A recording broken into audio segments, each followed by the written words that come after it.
छत्तीसगढ़ के बीजापुर से बड़ी खबर निकलकर सामने आई है, जहां नक्सल ऑपरेशन पर निकले जवानों पर नक्सलियों ने बीती रात आईडी ब्लास्ट कर हमला कर दिया। सीआरपीएफ, कोबरा, सीएएफ, डीआरजी और एसटीएफ के जवान एंटी नक्सल ऑपरेशन पर निकले थे। इस दौरान यहां ब्लास्ट किया गया। आईडी ब्लास्ट की चपेट में आने से 2 जवान शहीद हो गए, जबकि 4 जवान घायल हो गए हैं। छत्तीसगढ़ तक ने घायल जवान से बातचीत की। सुनिए पूरी कहानी जवान की जुबानी। रही बड़ी सफलता के बीच बीजापुर से आज एक बुरी खबर भी निकल के आई है।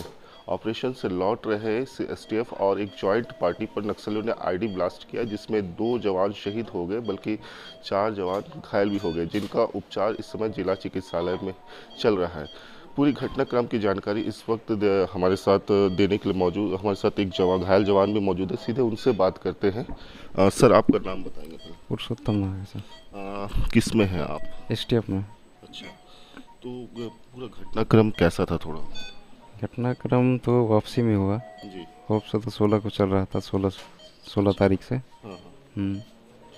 ये घटना वापसी में रात्रि में हुआ। किस लोकेशन पे हुआ था? आप लोग कितने लोग थे?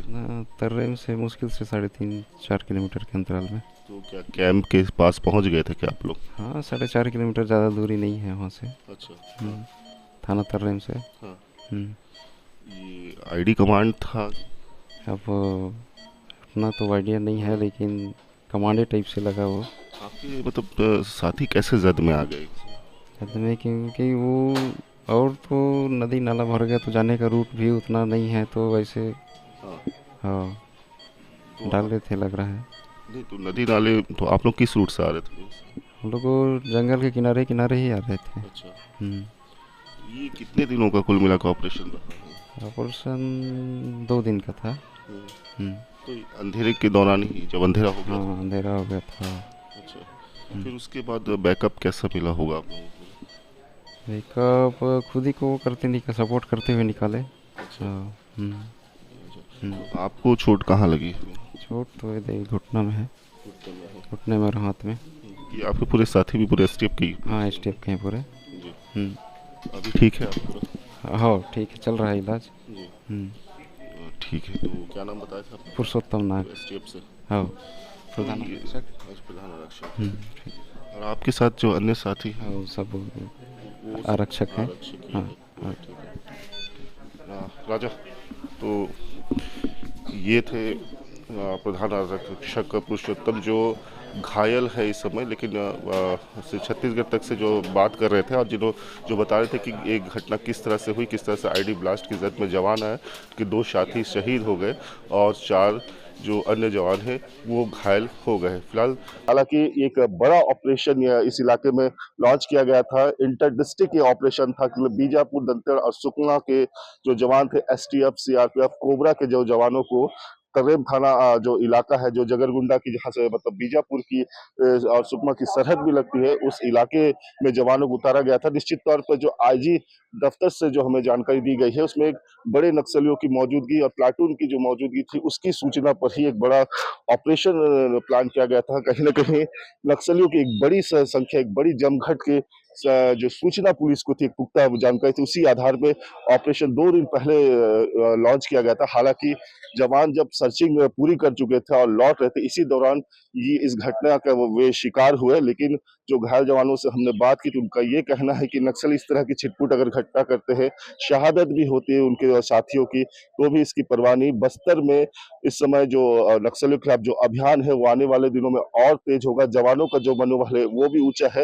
हालांकि मानसून में जो जिस तरह की परिस्थितियां, चुनौतियां जवानों के सामने है, वो वाकई कठिन है। क्योंकि कुछ दिनों पहले सोशल मीडिया पे कुछ तस्वीरें आई थी, अबुझमाड़ में जवानों को देखा जा सकता था, जिसमें भारी बारिश के बीच जवान अबुझमाड़ के जंगल में गश्त कर रहे हैं। इतना ही नहीं, एक तस्वीर आई थी जिसमें बरसते हुए पानी को जवान, जब उनकी पानी की बोतलें खत्म हो गई थी, तो बरसते हुए पानी को वो एकत्र कर रहे थे पीने के लिए।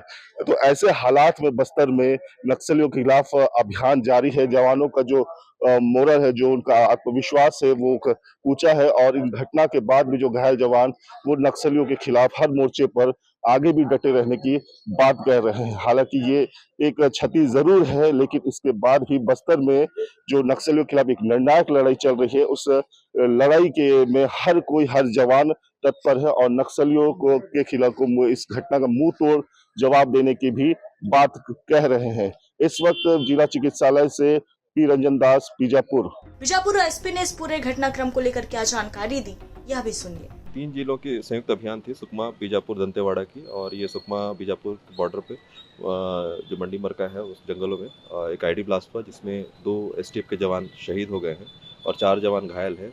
जो शहीद जवान है उसमें सत्तिर सिंह और भरत साहू दोनों शहीद हैं, एक नारायणपुर के हैं, एक रायपुर के हैं। और बहुत ही दुखद घटना है। और 4 जवान जो घायल हुए हैं उनकी स्थिति अभी ठीक है, उनको बेहतर इलाज के लिए रायपुर अभी रेफर किया जा रहा है।